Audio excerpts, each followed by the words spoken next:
I'm Saira Rao. Mel and I know each other because she worked on my congressional campaign in 2018.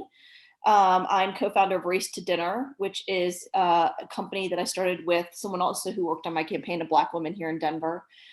We do dinners with white women all over the country, actually sort of all over the world now, where we explore their racism. We have a book coming out with Penguin Random House next year called White Women, Everything You Already Know About Your Own Racism and How to Do Better.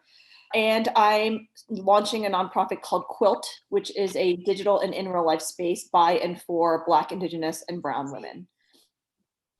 I'm Melanie Davidson, and I am an impact investor focusing on early stage companies that are doing profit plus purpose in the world. And as Saira said, I worked with her on her campaign, her congressional run in 2018, and we really thought we were going to go to Washington together.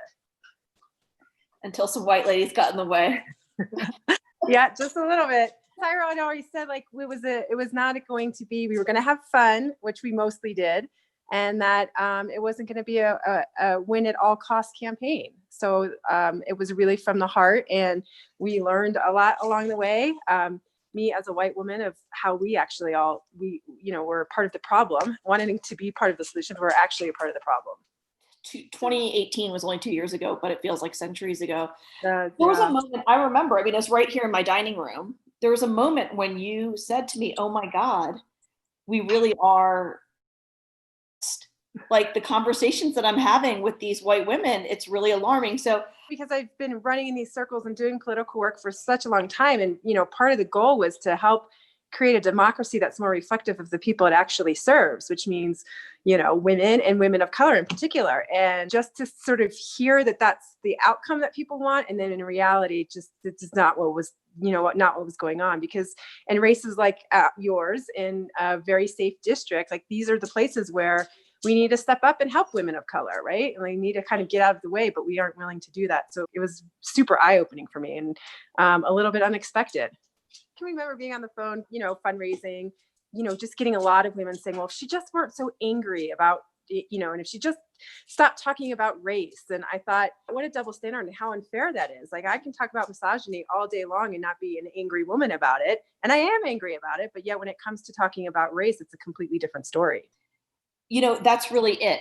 White women see everything through a gender lens. And so also forgetting that I too am a woman, and brown women and Black women are women as well. We have the intersection of race and gender, lucky us.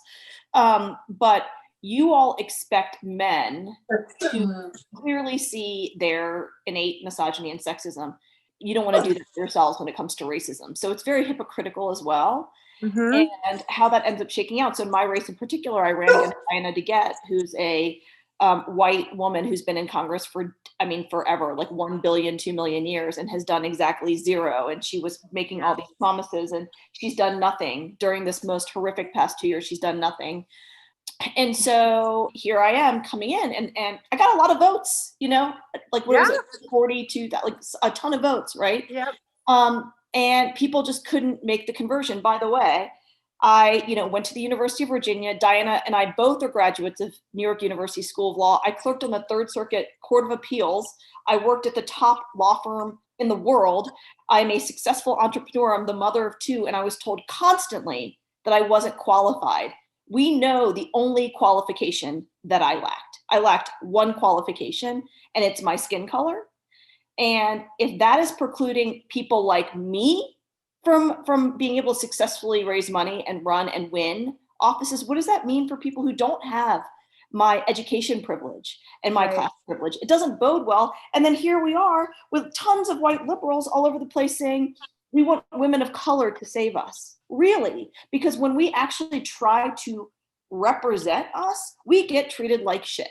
Like that is ultimately it. And so in my case, it resulted in not only losing, but getting death threats, having my children get death threats, having been run out of Colorado for 2 months, professional shaming, loss of community, loss of friends. My husband was getting threatened in terms of work. So economic weaponization against my family. My in-laws, I don't even have their same last name. They had to disconnect their phone line because they were getting so many threats.